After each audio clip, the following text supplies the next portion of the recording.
আজকেই সেই special day যেদিনকে হচ্ছে আমার স্টোরের মানে প্রাণ প্রতিষ্ঠা হলো। এই যে লক্ষ্মী গণেশ পুজো দিয়ে সঠিক স্থানে বসে গেছে মা লক্ষ্মী।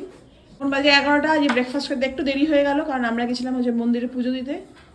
এই যে মৌরানী, রাজেশ বাবু, এই বাবা রায়েশদা তোমায় কে শুরু করে দিল এরকম ভাবে? একজন টিপ পরিয়ে দিয়েছে, ভালো কিছু বলার নেই। আর এখানে রয়েছে আমাদের বাপ্পা। তো সোনালী সুতো আমার চেন ওয়াইজ না, বাপ্পা রোজ আমাদের কিন্তু সোনালী সুতো পৌঁছে দিয়ে দেয়, তোমরা সঠিক টাইমে জিনিসটা পাও। হ্যাঁ, ট্রান্সপোর্টের দায়িত্ব আছে, ট্রান্সপোর্টের দায়িত্ব রয়েছে। আর এই যে মৌরানী, আমি তো সব জায়গাতে সর্বহারার কেনালি করলাম।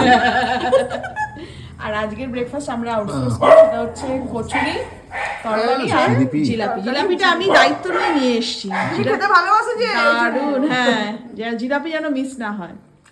বাড়িতে আরো চেয়ার আছে, তোকে বললাম বসে খা, দাঁড়িয়ে দাঁড়িয়ে খাবে। ওজি দাঁড়িয়ে ভাই, এবারে ও বসেছে এখন খেতে। হ্যাঁ আমি ভালোবাসি, বা দুটো জিলাপি আমার। হ্যাঁ খাও না, আর খেতে পারবে না, একবারে রাত্রিরে খাবে। ওই পেট পুরো একদম শেষ করে দেবে জিলিপিতে। যাকে দিশাও খাচ্ছে, ওদিকে মাও খাচ্ছে, সবাই বসে গেছে। এবারে আমাদের পর্ব শেষ, খাওয়া দাওয়ার পর্ব শেষ। ব্রেকফাস্ট।